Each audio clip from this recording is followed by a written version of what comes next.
Kaixo, Eneko Tejada Garitano nauzue, Euskal Herriko Unibertsitateko irakaslea, eta oraingo honetan ikasketa ingurune virtualetaz mintzatuko natzaizue.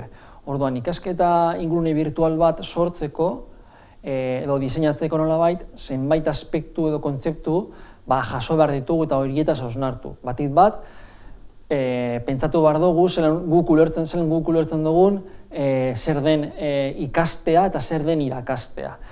Eta ondo diseinatzeko enfoke hau izango litzateke.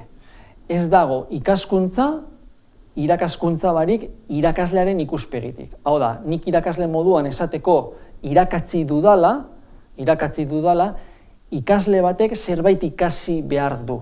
Ez da nahikoa nik zerbait azaltzearekin edo nik zerbait erakustearekin.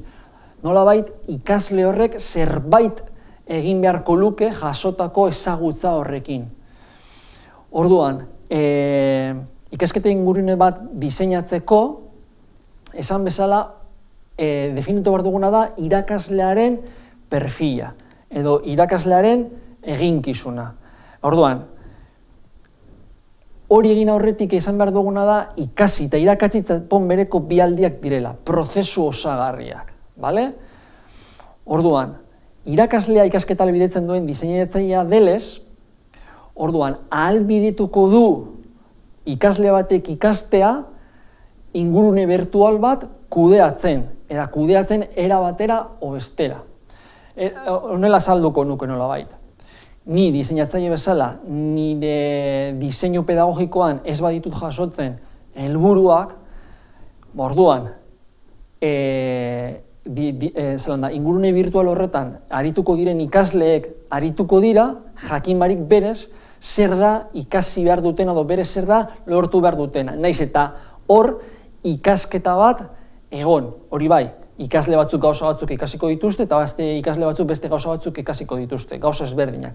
Baina planteatuko ditugun jarduerak, nolabait ere malguak izan beharko lirateke, eta izango dira, ez genituzke izango helburuak, eta orduan planteatzen ditugun jarduerak esan bezala,